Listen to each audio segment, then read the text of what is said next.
Oke, selamat pagi, salam dan bahagia. Setelah UTS, pada kesempatan kali ini kita akan membahas tentang toleransi. Nah, toleransi ini nanti akan banyak membahas tentang dimensi. Jadi ini kaitannya dengan dimensi itu akan sangat erat karena toleransi itu merupakan batasan bagi suatu dimensi. Nah, cara lebih lengkapnya kita lihat saja di sini. Kita bahas dimensi dulu. Nah, dimensi itu adalah ukuran linear dan sudut. Jadi, ketika Anda membuat gambar teknik, itu nanti Anda akan memberikan dimensi, baik dimensi linear seperti panjang, tinggi, lebar, diameter, dan sebagainya, dan juga sudut. Nah, dari komponen yang ditentukan pada gambar kerja. Nah, jadi dimensi itu adanya di gambar kerja atau gambar teknik yang Anda buat. Dimensi ini penting karena menentukan seberapa baik komponen suatu bentuk produk dan kecocokan komponen selama proses perakitan. Dengan dimensi yang baik antara benda satu dan yang lain itu nanti akan mempermudah atau memperlancar proses perakitan. Kenapa demikian? Nah, karena di dalam dimensi itu nanti akan disematkan atau diberikan toleransi di masing-masing dimensi agar semua proses perakitan dapat berjalan dengan baik.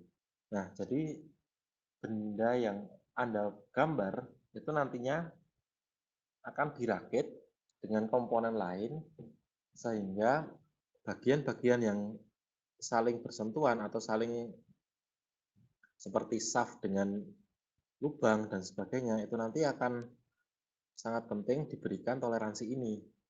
Nah, toleransi itu merupakan batas yang masih diizinkan dalam suatu dimensi. Misalkan seperti ini. Ini ada sebuah shaft dengan diameter 2,5 mm. Kecil ya, 2,5 mm. Nah, di sini diberikan toleransi plus 0,005 dan minus 0,005.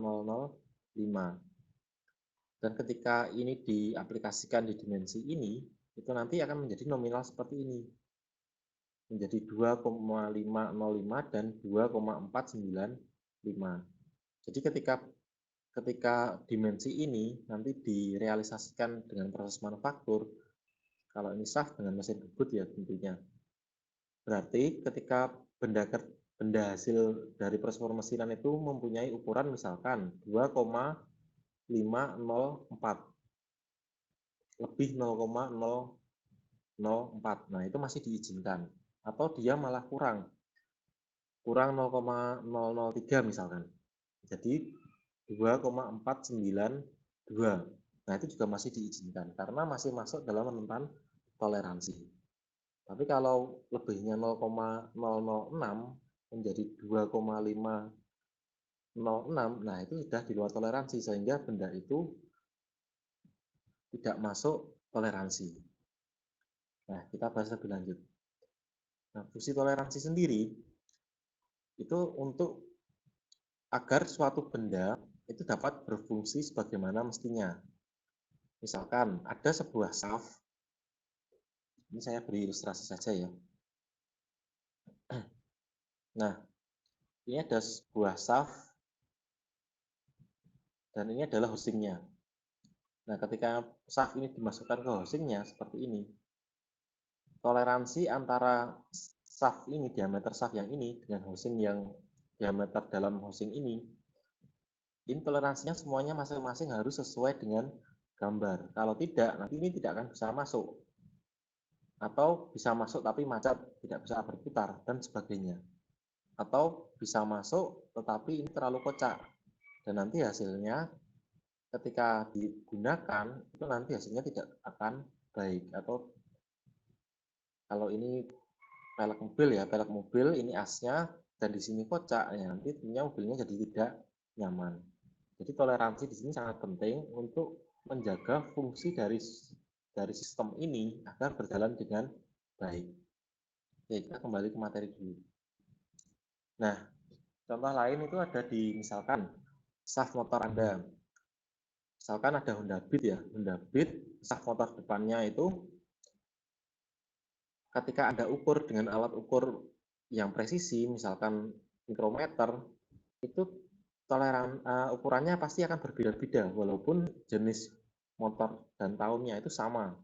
Itu akan berbeda-beda kalau Anda ukur dengan alat ukur yang presisi. Tapi ketika digunakan walaupun ukurannya berbeda-beda itu akan tetap bisa digunakan dan bisa saling ditukar. Kenapa demikian? Ya karena ukuran yang berbeda-beda tadi itu masih masuk dalam batas toleransi. Sehingga bisa saling tukar. Ketika Anda sudah aus, kemudian Anda beli komponen baru walaupun ukurannya berbeda, tapi tetap dapat digunakan sebagaimana mestinya, selagi masih masuk toleransi. Seperti itu. Nah, toleransi sendiri itu dibagi menjadi beberapa jenis. Yang pertama, toleransi umum. Untuk toleransi umum, ini contohnya seperti ini. Ini ada tabel, nanti saya akan ajari cara membacanya. Nah, ciri khas dari toleransi umum itu yang pertama tidak diberikan pada nominal dimensi di gambar teknik. Jadi ketika Anda memberikan ukuran panjang 10, di belakangnya tidak ada tulisan toleransi dan lainnya, itu artinya 10 mm itu toleransinya adalah umum. Dan toleransi umum itu berlaku simetri atau plus minus. Misalkan di gambar teknik ada ukuran 25. Ada ukuran 25 mm. Nah, 25 mm itu berarti masuk di sini, masuk di ukuran di sini, dan toleransinya misalkan menengah. Nah, middle atau menengah. Nah, berarti 25 mm itu toleransinya adalah plus 0,2 dan minus 0,2. Selagi ketika di proses permesinan masih masuk di ukuran toleransi ini, berarti benda itu masih terkategori dalam ukuran yang baik. Seperti itu. Nah, toleransi umum itu dibagi menjadi halus, menengah, dan kasar. Nanti sesuai dengan request gambar kerjanya. Nah, itu berlaku juga untuk kemiringan, radius, sudut, dan sebagainya. Cara membacanya sama. Jadi Anda cari ukuran nominalnya di mana, kemudian toleransi umumnya itu halus, menengah, atau kasar. Nah, ini tinggal Anda cari di sini. Dan toleransi umum ini tidak ditulis dalam nominal dimensi. Oke, kita lanjutkan. Kemudian ada juga toleransi khusus. Nah, toleransi khusus ini cirinya dia selalu dituliskan secara nominal seperti ini di belakang dimensi. Dan ini tidak melulu plus minus seperti ini ya. Bisa juga plusnya 0,2, minusnya 0,1. Jadi boleh lebih 0 sampai 0,2, boleh minus sampai 0,1. Ini hanya contoh saja. Seperti itu. Tapi bisa juga ukurannya itu adalah simetris seperti ini. Plus minus 0,1. Atasnya 0,1, bawahnya juga 0,1. Seperti itu. Jadi untuk toleransi khusus, ciri umumnya dia diletakkan langsung di belakang nominal dimensi. Bisa plus minus, bisa juga tidak plus minus. Bisa juga plus 0,2 dan 0. Berarti dia nggak boleh lebih kecil dari 50 pas. Lebih boleh, misalkan seperti itu.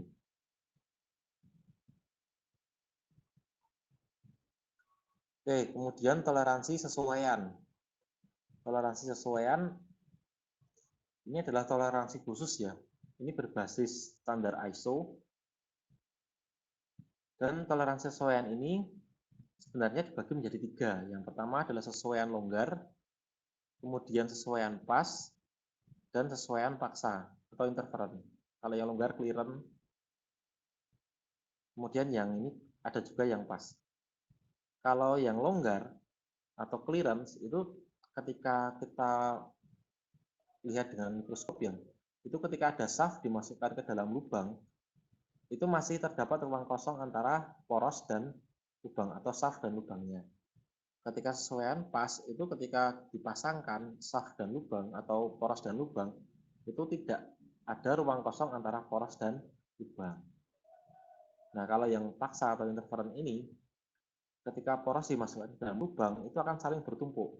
Ketika kita ukur, porosnya itu malah lebih besar dari lubangnya. Sehingga ini ketika pemasangannya atau perakitannya, itu nanti menggunakan mesin press. Jadi ditekan dengan kuat. Ya, tentunya ketiga toleransi ini yang longgar itu masih bisa dilepas dengan mudah atau dipasangkannya juga dengan mudah, tidak perlu alat khusus.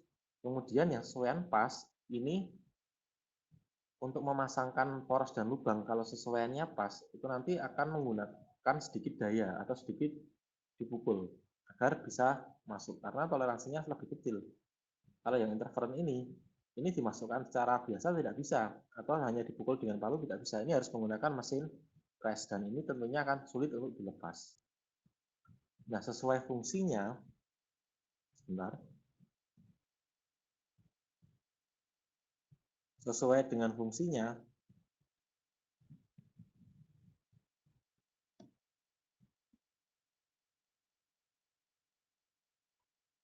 sebentar saya jeda dulu.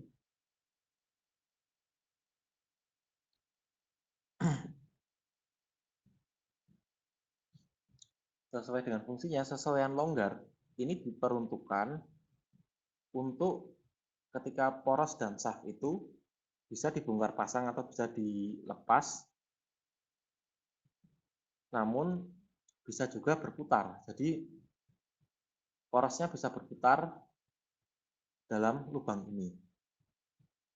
Kalau yang toleransi sesuaian pas ini dia berputar bersama atau masing-masing diam. Jadi dia tidak akan bergesekan ketika atau tidak dapat berputar. Namun masih dalam fungsinya itu masih sering dibongkar pasang. Jadi dia misalkan poros dimasukkan ke dalam lubang, itu nanti dia tidak akan berputar di sana. Tetapi dia masih sering dibongkar pasang atau dilepas, dipasang lagi dan sebagainya. Kalau yang longgar ini tadi bisa dibongkar pasang, dia juga bisa berputar. Kalau yang pas itu tidak bisa berputar atau malah dia berputar bersama, jadi tidak ada gesekan ketika dipasangkan, tetapi masih sering dibongkar pasang atau dilepas dan dipasang lagi. Kalau yang paksa ini sekali jadi ketika poros dimasukkan ke dalam lubang, itu tidak akan dilepas lagi. Karena ini akan sangat susah melepasnya. Oke, kita lanjutkan. Nah, ini ilustrasinya. Kalau longgar, berarti ini porosnya ya. Ini porosnya, ini lubangnya. Ini masih ada ruang kosong. Kalau yang pas, itu dia menempel atau sedikit bertumpuk. Kalau yang paksa, itu lubangnya lebih kecil dari porosnya. Ya, tapi lebih kecilnya ya paling 0, sekian milimeter, nggak mungkin sampai 1 atau 2 milimeter. Seperti itu. Nah, toleransi sesuaian ini dilambangkan dengan huruf-huruf seperti ini. Nanti ada tabelnya untuk membacanya. Cirinya kalau lubang itu hurufnya besar. Kalau lubang hurufnya besar, kalau poros hurufnya kecil. Seperti ini. Nah, penulisannya bagaimana? Kalau poros, berarti penulis dia hurufnya kecil, 50 strip JS 6. Nah, JS 6 ada di sini. JS-nya kecil. Kalau lubang, nominal 50 misalkan. Berarti dia 50, kalau dia menggunakan H7 ya berarti 50 H7, hanya besar. Berarti ini adalah lubang. Kalau huruf nominalnya ini besar itu lubang, huruf nominalnya kecil itu poros atau shaft. Nah, cara membacanya seperti ini. Ini ada tabelnya. Tabelnya nanti akan saya berikan di lampiran untuk tabel yang lebih jelas.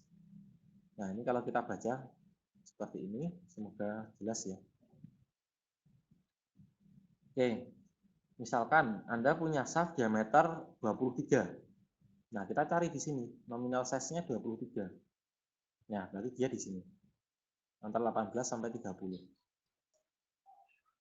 Antara 18 sampai 30, kemudian misalkan 23 poros H7. Berarti nanti di sini ini turun sampai H7. Nah, ini temunya 0 minus 0,021. Berarti yang atas itu 0 tidak boleh lebih, yang bawah boleh minus sampai 0,021.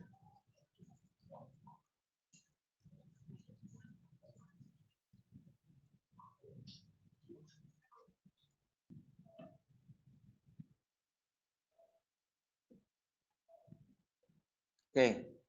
Nah, ketika nanti untuk lubang misalkan, lubang jam nominal dimensinya 23 H7, tapi H besar. Nah, kata lubang hanya besar. Nah, berarti 23 di sini kita tarik ke bawah. Cari yang H7, tapi yang hanya yang besar. Nah, di sini 23 H7 berarti dia boleh plus 0,021 dan 0, tidak boleh minus. Itu contohnya.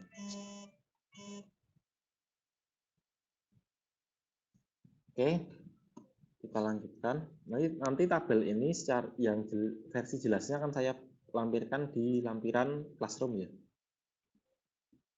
Oke, selanjutnya ada juga surface atau toleransi untuk kehalusan permukaan. Nah, toleransi ini nanti akan disimbolkan dengan huruf N seperti ini. Nanti ada N10, N8, N9, N7, N5 dan sebagainya. Dan semakin kecil angkanya berarti permukaannya semakin halus. Semakin besar berarti semakin kasar. Nah, ini cara mengukurnya bagaimana? Cara mengukurnya itu dibandingkan, diraba dibandingkan. Misalkan nanti di semester 4 itu misalkan Anda melakukan proses pembubutan. Nah, proses pembubutan Anda dituntut untuk menghasilkan toleransi kehalusan N6. Ya, berarti benda kerja Anda itu nanti akan dibandingkan dengan ini namanya rubotes. Rubotes seperti ini. Anda cari yang turning karena dengan mesin bubut. Turning Anda cari yang N6. Nah, nanti tinggal Anda bandingkan hasil benda kerja, hasil pembubutan Anda itu dengan N6 yang di sini itu halus mana. Kalau kira-kira sama atau lebih halus, itu berarti sudah masuk toleransi. Kalau N8 ya tinggal ini, tinggal dicari saja ini. Ketika Anda melakukan proses milling, nah millingnya vertikal atau horizontal. Kalau vertikal, N7 misalkan, berarti Anda bandingkan dengan yang ini. Ini secara visual dan diraba. Seperti itu. Ini juga ada grinding, horizontal milling, dan sebagainya. Oke, jadi ini hanya membandingkan saja. Untuk toleransi, aplikasinya seperti ini. Nah, kalau untuk toleransi umum, itu nominalnya tidak ada. Maaf, nominal dimensinya seperti ini, tapi tidak diberikan angka atau huruf. Jadi hanya dimensi seperti ini saja. Ini artinya toleransi di sini ini berlaku toleransi umum. Nah, nanti ini Anda masukkan ke tabel tadi. Berarti ketika Anda ingin tahu toleransi 90 ini, berarti Anda masukkan ke tabel atau di sini sudah tersedia. Nah, di sini di codebox ini toleransinya mintanya middle. Kalau 90 kita masukkan ke sini, nominal 90 ada di sini. Kemudian toleransinya ini, berarti dia ukuran 90-nya boleh 0 plus minus 0,3 mm. Kalau 200 ya 200 berarti ya di sini. Nah, ini pastikan ini apa dulu mintanya. Dia menengah, halus atau kasar. Seperti itu. Jadi angka-angka di sini ini fungsinya adalah toleransi umum. Tabel bantuan untuk menentukan toleransi umumnya berapa. Kalau toleransi khusus sudah dituliskan di sini berupa angka. Kalau toleransi sesuaian itu sudah dituliskan di sini dalam bentuk huruf dan angka. Misalkan H7, JS6 dan sebagainya. Kalau hurufnya besar itu berarti toleransinya untuk lubang. Kalau hurufnya kecil toleransinya berarti itu untuk ukuran shaft atau poros seperti itu. Oke. Saya punya sebuah produk ya ini. Nah, produk ini adalah velg ya, velg mobil. Kemudian nanti dia akan dipasangkan di shaft ini. Dipasangkan di shaft ini, kemudian nanti akan dibaut. Ini lubangnya akan dimasukkan seperti ini. Kemudian dia akan dibaut. Nah, ini sudah ada ulirnya. Diberikan baut. Kemudian shaft ini akan dimasukkan ke housing di sini. Housing di sini ini yang menempel mobil housingnya. Berarti ketika berfungsi, shaft dan velg ini akan berputar bersama. Seperti ini. Kemudian shaft ini akan dimasukkan ke housing. Housingnya diam dan shaftnya berputar. Nah, kira-kira apa toleransinya? Karena ini berpasangan, otomatis nanti toleransinya adalah toleransi sesuaian. Berarti yang diberikan toleransi sesuaian itu ada untuk shaftnya ini ada 2 tempat yang harus diberikan toleransi sesuaian. Yang tempat pertama adalah untuk permukaan ini toleransinya harus sesuaian dan dipadukan dengan ini lubang diameter dalam di sini. Jadi ini harus match, harus cocok toleransi di sini dengan di sini. Dan ini kira-kira toleransinya apa? Karena shaftnya ini berputar, housingnya diam, nah berarti dia toleransinya pasti longgar. Seperti itu. Oke, kemudian yang di bagian ini nanti akan berpasangan dengan velg.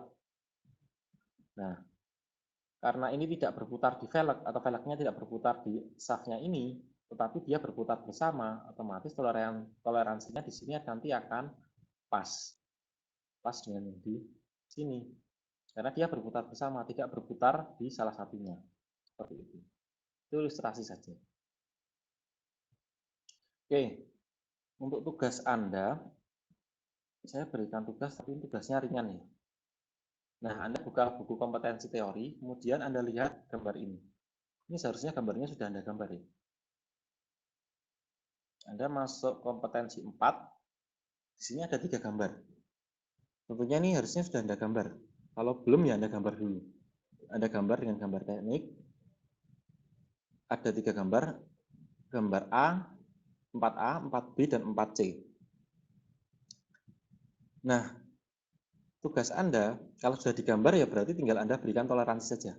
Silakan berikan toleransi, baik umum, khusus, atau sesuai fungsinya dengan acuan gambar ini. Jadi nanti gambar 4C ini akan dipasangkan di sini. Kemudian dilas dan dimasukkan biring. Nah, akan dimasukkan biring 6003. Nah, ini ketika Anda nanti ingin tahu ukurannya biring 6003, itu nanti Anda bisa cari katalognya. Di Google banyak sekali.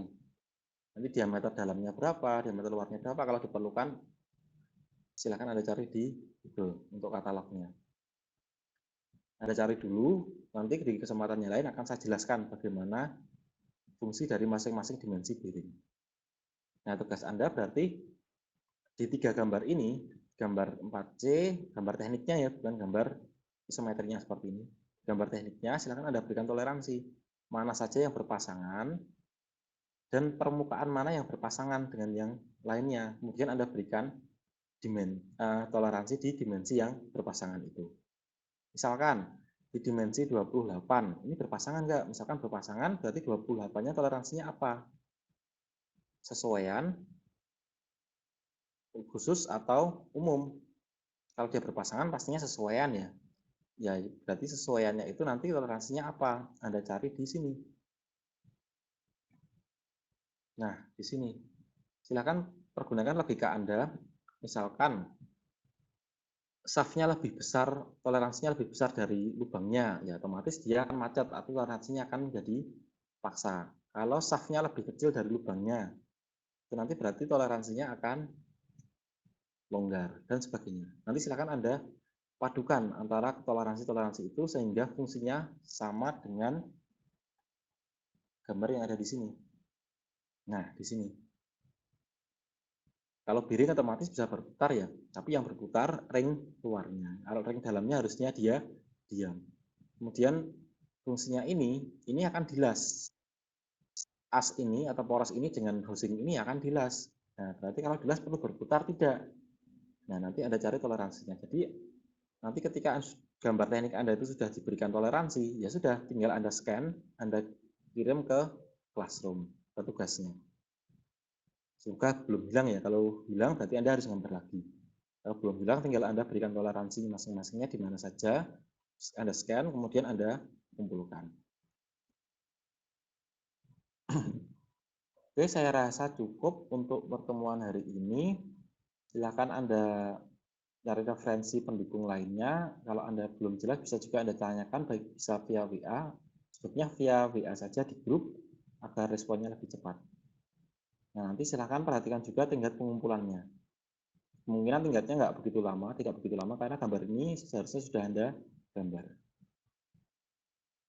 Oke, karena sudah cukup untuk membahas toleransi ini, kuliah pada kesempatan kali ini saya akhiri. Salam.